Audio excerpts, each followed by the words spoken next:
It's gonna get rowdy up in here. I don't think I've ever had a better old fashioned. Really? It's the same recipe for every single one except for the whiskey. And the whiskey is making every single old fashioned taste radically different. Yep.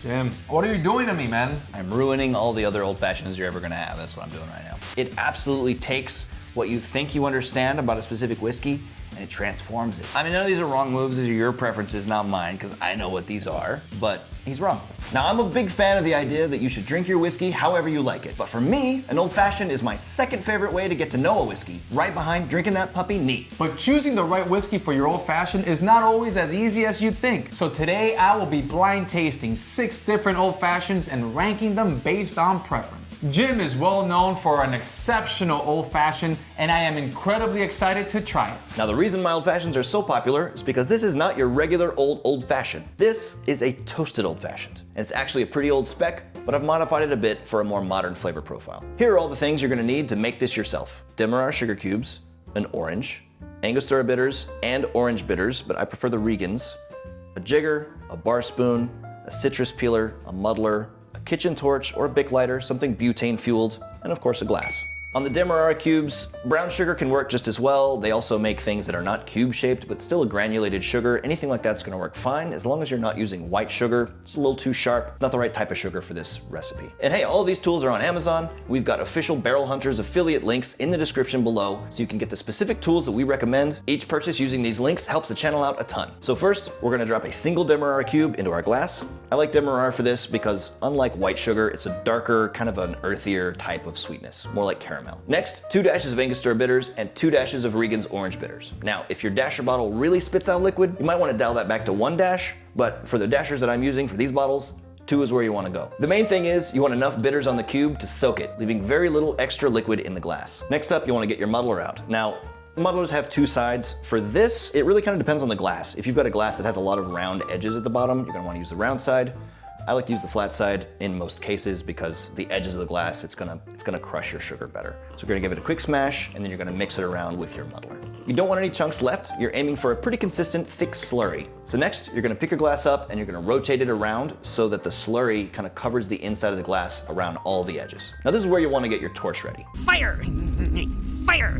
Now, if you're not comfortable using one of these or you don't have one, you don't want to get one, it's totally fine. Just keep in mind, you won't be making the same drink. You're making just kind of basically a brown sugar old fashioned at that point. Still really delicious, just not this drink. Flame the sugar and bitters mixture as you rotate the glass, keeping your flame at a good distance until you start to see bubbles in the mixture. If your glass gets too hot, stop and give it a second and come back to it. This should take all in all, maybe about 5 seconds of the flame in the glass. And we're ready for the whiskey. Here we go.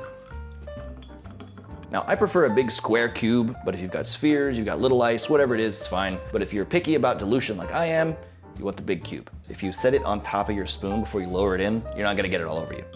Now, when I'm stirring my old fashions, I usually stir for about 20 to 30 seconds, but if you keep your fingers on the bottom of the glass, you're gonna be able to tell when that glass is nice and cold. Lastly, one of the most important steps for any old fashioned, expressing the orange peel. This is literally forcing the orange oils out through the pores of the peel and across your cocktail in an aromatic citrus sort of a spray. To do this, you're gonna wanna get your citrus peeler. You can also use like a 2-inch cheese knife. That works great also. You're gonna wanna cut about a 2-inch by 4-inch peel off the orange, and then you're gonna express that across the top of your glass, but we're also gonna flame that thing so that the end result is more of a toasted orange. You'll hold the orange peel in one hand with your lighter in the other hand. Basically, the lighter is gonna sit equally between your orange peel and your glass. Then you run that puppy around the edge of your glass and slide it on the side, and there you have it. Congratulations, you've just made your first toasted old fashioned. Now I will warn you, after you make this cocktail in this specific way, you're gonna look at every other old fashioned that you come across in a little bit of a different light, and it might not be the best one, so you've been warned. Let's talk a bit about the different whiskeys Eddie will be sampling in this toasted old fashioned blind today. First, we have the Tullamore Dew from Ireland at 80 proof. A bottle of this typically costs around 30 bucks. Tullamore is one of my favorite Irish whiskeys, and I chose this one because its delicate floral and honeyed notes really get to shine in this old fashioned. Next, we'll head to Scotland for the Johnnie Walker Double Black, also at 80 proof. This one usually sits on the shelf at around 40 bucks, and I chose this one because its bold, smoky flavors are gonna play really, really well against the dark toasted sugar and citrus notes in this cocktail. After that, we're headed back here to Texas for both the Ironroot Sleight of Hand Rye and Garrison Brothers Small Batch Wheated Bourbon. Now, Ironroot has recently changed the name of this rye from Sleight of Hand to Assemblage, but at 45 bucks, this blend of pot and column still ryes stands as an exceptionally delicious rye whiskey, whatever it's called. The Garrison Brothers Small Batch Wheated Bourbon is a bit pricier at 75 bucks, but the depth and range of flavors you get for that price will make that sticker shock seem like a distant memory. Next up, we'll hop over to Tennessee to heat things up with Jack Daniel's Single Barrel Toasted Barrel at 100 proof. Thankfully, these bottles have become far more of a regular shelfer of late. It brings toasted marshmallow and vanilla notes that get amplified in this cocktail.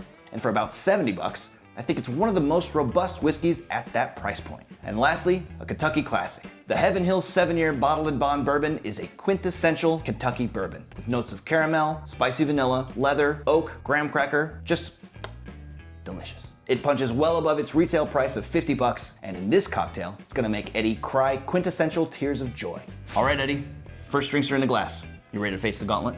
I cannot wait, Jim. I have been so excited for this for a very long time. I have not tried your famous old fashions, and today I'm not only trying one, I'm trying 6, so it's gonna get rowdy up in here. Oh my God. Oh, Yeah? this is nice. You liking that? Jim, I don't think I've ever had a better old fashioned. Really? You might have 5 more that are better today. I don't know, who knows? My goodness, I don't know what this is. It kind of, oh, I'm getting a little bit of like a little malty note in here. This is an incredible way to make an old fashioned. The demerara sugar that you used here really brings out flavors of caramel and vanilla in a much more pleasant way than just white sugar. Yeah, white sugar when you toast it can have some nice things to it, but just in general, I find white sugar to be way too kind of sharp a sweetness for an old fashioned. Bare minimum, use it brown sugar, even agave syrup. Something that's brown, I think to me is a much more syncopatico kind of a pairing with any kind of a brown liquor. All right, so this is gonna go as my number 1 right now, Okay. for obvious reasons. We don't have any other to compare it to, but we're starting so strong right now. I'm glad you like it. And I'm honestly concerned about how I'm gonna have to rank these because I can't imagine if we're starting like this, any of these falling way behind. I mean, this is why this is gonna be a lot of fun. I think so much about what you're gonna be tasting today really comes down to preference. Like, I've not had any of these and been like, ew, gross. All right, whiskey number 2, cheers. Cheers.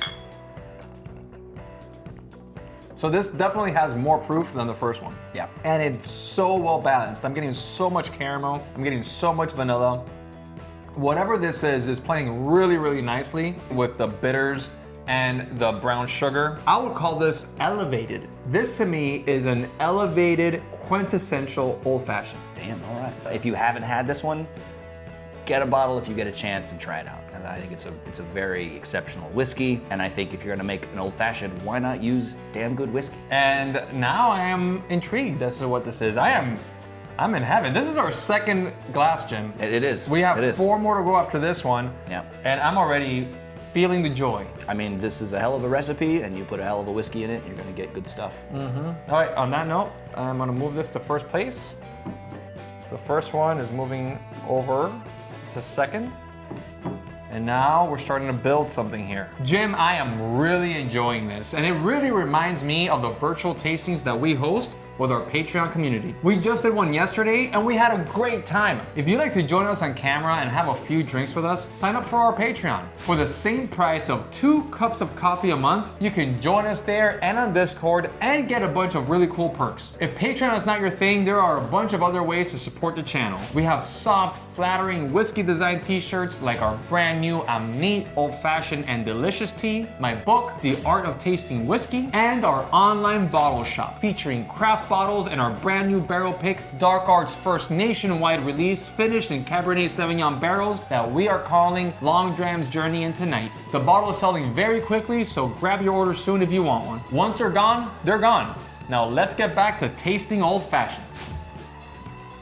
Ooh, oh my gosh. I'm getting like perfume notes in this. Interesting. Yeah. Like on the nose? No, on the taste, on the palate. There's no perfume in there. I'm getting a very complex old fashioned here. Okay. I'm getting a lot of different flavors. Caramel and vanilla, a little bit of lavender. I think that's perfume that I'm talking about. I see. There's like a kettle corn type note in this. That's it, yep. That is very much present in this. So I mean, so far, 3 for 3, all pretty damn different. They are very different. So interestingly, it's the same recipe for every single one, except for the whiskey. And the whiskey is making every single old fashioned taste pretty radically different. Yeah, and I will say too, one of the things I think a lot of the different bars, restaurants, wherever you're getting your old fashions that aren't ones you're making yourself, typically they're gonna put 1.75 ounces in there instead of a full 2 ounces. And for me, cardinal sin. If you want a very whiskey forward old fashioned, you gotta be putting 2 ounces of whiskey in there. You don't drink this old fashioned because you want a sweet bomb. You drink it because you want kind of a different way to experience your whiskey. Okay, so ranking. I'm gonna have to have a little sip of the second one, which is a little bit more diluted now that's been sitting for a while. Yep. But I'm gonna try to give it the old heave-ho and see. Is that what people say? That's not what people say? Not in this context. We're 3 in, I still have 3 to go. I'm halfway there. Yeah, I'm gonna have to move the first one, second one, Really? that third one, really. Oh, yeah, there's something very sweet and nutty and like buttery about it. Maybe there's some bias here on my part because I know what these are, but I feel like there's both a sweeter element to this and a proofier element to this versus what is now in third place. Jim, what are you doing to me, man?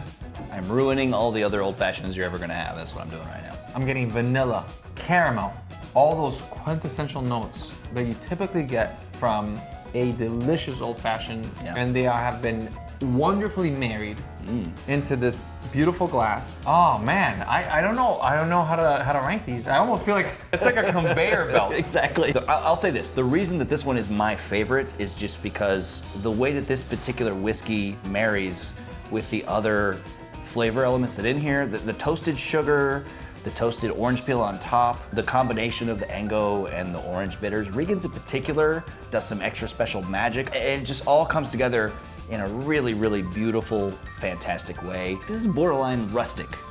You know what I'm saying? There's something very like rustic cabin, Yeah. like old cabin in like Colorado. You're gonna go skiing. Not me. I'm not going skiing. Oh, I'm not a skier. I'm from Miami, man. Your family talks to you and you're gonna go skiing. It's happening. And you know what? You're like, I don't want to go skiing.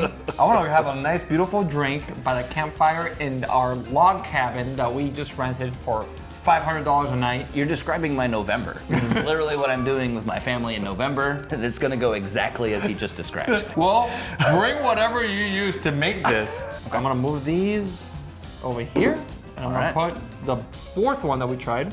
I'm gonna put it in second place. All right. It was delicious, but there's something about those kettle corn notes that I got with the lavender there that I really enjoyed, and I'm gonna keep that one in first place. I think once you find out what these are, it might warp your perception of what these things taste like a little bit. The way that they work with the sugar and the bitters and the ice cube, it changes everything. I've had my eyes opened to whiskeys that I didn't think I liked through an old fashioned. It absolutely takes what you think you understand about a specific whiskey and it transforms it.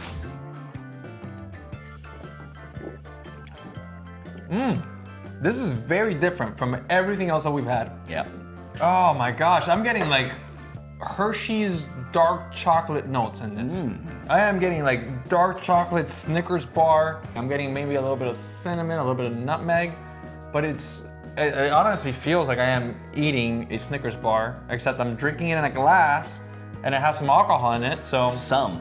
I'm in heaven. What about oak? Oak notes? Let me take a second sip. Absolutely.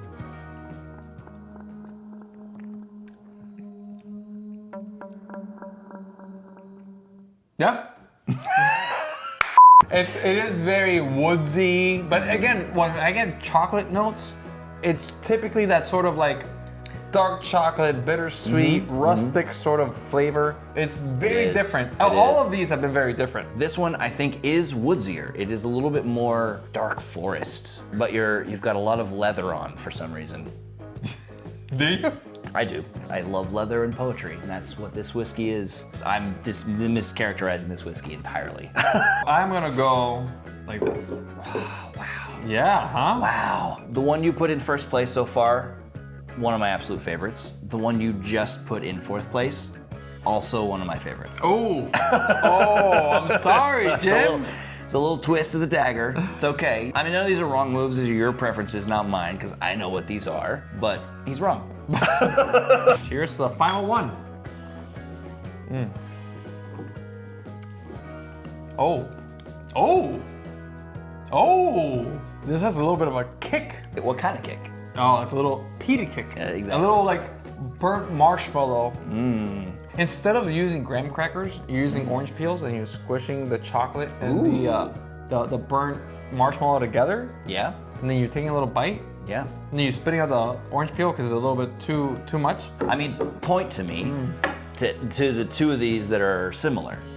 None. There's none. You can make an old fashioned using one recipe in a gajillion different ways. Yes. Just using different whiskeys. I mean, if you want something that's a little smoky, a little peaty, with a little sweetness, it really makes the orange shine. Yep. And I'm getting some dark chocolate notes in there, a little bit of salted peanuts as well. If you're kind of opposed to peats, maybe you bought a bottle of peated whiskey and you're not sure what to do with it, make an old fashioned with it. If I'm gonna rank these, Yeah.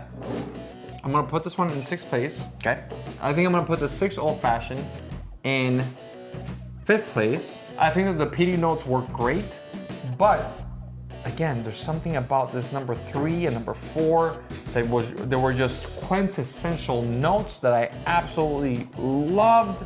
This is my final order with the caveat that the second one that we tried could be sort of interchangeable with the 5th one that we tried, which is the 3rd place and the 4th place. Ready for the big reveal? I am so ready. In last place, with I think still a pretty solid old fashioned. This is the quietest, the gentlest, the calmest old fashioned, but still pretty tasty. Tullamore Dew. Oh, I expected that to be the Tullamore Dew. Yeah. Next up in 5th place, this was actually a lot better than most of the peaty old fashions that I've ever tried to make in my life. So for me, this was still a win. Absolutely. Because it showed me that you can make a damn good old fashioned with a peaty whiskey. This is the Johnnie Walker Double Black. Oh, yeah, I could see that. And by the way, even though this was 6th and 5th place, both of these were fantastic. It's crazy how I started this whole journey saying that the first one that I tried was the best old fashioned I've ever had. And it was until I tried all the other ones that they made. Sure, So. that's how that works. All right, in 4th place, this one was the one that hurt me the most. This is the Garrison Brothers Small Batch. Ooh. This is one of my favorites. And if I'm being totally honest, this is where part of this recipe came from. The toasted sugar and a brown sugar at that came from Garrison Brothers' own in-house method for making old fashions. Moving into the 3rd place glass for the day. That is the Heaven Hill 7-year bottle and bond. I loved it. That was very good. so good, Very man. good. I hadn't had that one in a while myself, and I was surprised. What is glass number 2nd place there? 2nd place is the 4th glass. That is our Ironroot Sleight of Hand Rye. Baby. That was the rye. Adriana and I made a video of Total Wine's Spirits Directs and where they ranked. And the one that we found to be the absolute best was an Ironroot bottle. It's an underrated Texas whiskey for sure. First place today is the Jack Daniel's Heritage Barrel, Toasted Barrel, Single Barrel. I don't know which in what order those things happen, but they're all in there. It's great and neat. It's obviously fantastic in an old fashioned. Clearly. That one is like supercharged. It Yes. takes those toasted notes and it cranks them up to 11. If you want to see more of what Jim is cooking, go to Jim Drinks on YouTube. And there you have it, a stellar old-fashioned recipe and 6 excellent options for the whiskey to make them with. What whiskeys are your favorites to make an old fashioned with? Maybe you'll turn us on to the next best whiskey for this recipe. Drop it in the comments below, and if you enjoyed this video, hit that like button, subscribe to the channel, and don't forget to check out barrelhunters.com. Until next time, cheers.